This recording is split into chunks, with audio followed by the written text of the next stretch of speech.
Joe Biden, well, the president's optimism was not shared by a top congressional Republican, Speaker of the House, Kevin McCarthy. I was right here after meeting with the president.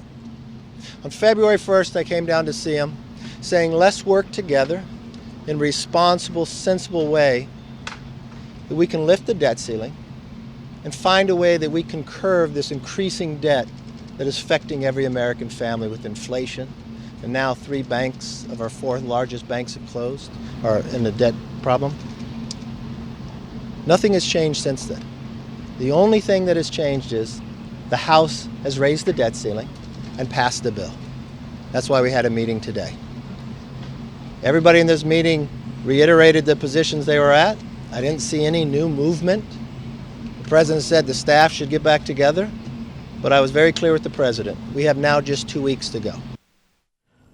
That's the U.S. Speaker of the House, Kevin McCarthy. Well, for more on this story and the rest of the day's business news, including signs that U.S. inflation is beginning to cool, let's cross over to London and speak to Arise business correspondent Laurie Laird. Good to see you. Laurie, conflicting messages from America's most powerful politicians. Is there a chance that the debt ceiling will not be raised? Honestly, Charles, when we look at what Joe Biden said and then we look at what Kevin McCarthy said, it doesn't feel like these men were in the same meeting. A bit of optimism from Biden and a lot of pessimism from Kevin McCarthy. In that clip we saw Mitch McConnell, the Republican leader, next to Kevin McCarthy, looking a little bit dubious, looking like he wasn't quite on board with what McCarthy was saying. There was a little bit of movement, very, very little movement, but we understand that the Democrats did agree to make permitting for energy companies a little bit easier. This is a Republican demand. So a slight bit of movement. Whether this is enough is an open question.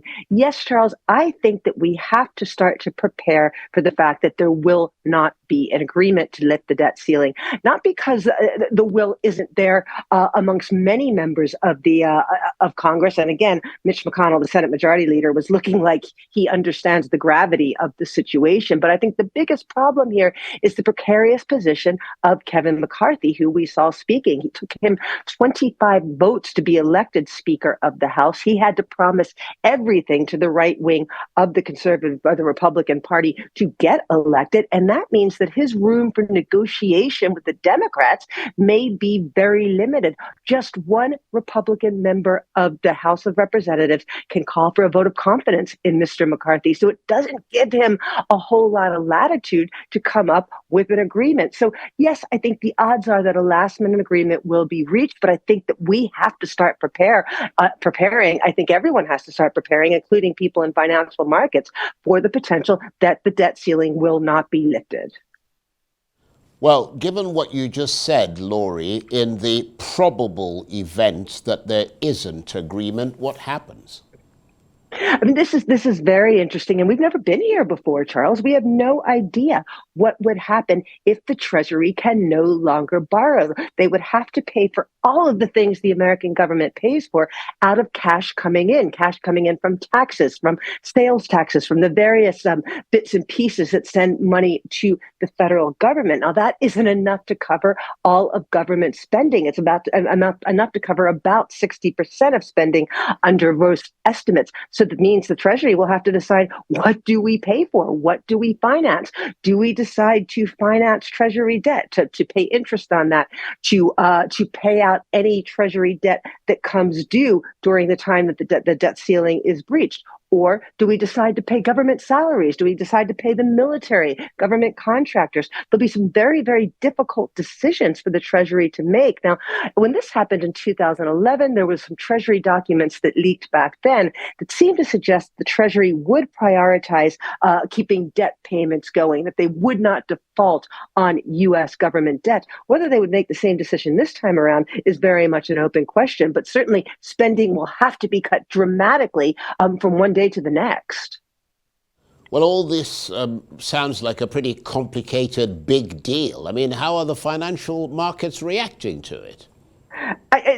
Honestly, Charles, it's remarkable. I'm not seeing any kind of panic setting in yet. And it surprises me again, because not only could the government run out of the debt ceiling be reached by the 1st of June, negotiating time is running short. There are only 4 more days when Joe Biden will be in Washington at the same time that both chambers are sitting, although Joe Biden has said that he may delay or cancel his trip to Asia for the G7 meeting if the debt ceiling isn't addressed. We'll see what happens there. But today, the markets were talking about inflation. That is all that they were concerned about. We had an inflation reading. Inflation fell. Headline inflation, in any case, fell to 4.9%. That's the lowest that we have seen in 2 years. At core inflation, which eliminates food and energy, a bit higher at 5.5%. That came down, but it's still well ahead of the Fed's 2% target. But this is what the markets were talking about today. And they're speculating that this cooling of inflation may give the Federal Reserve latitude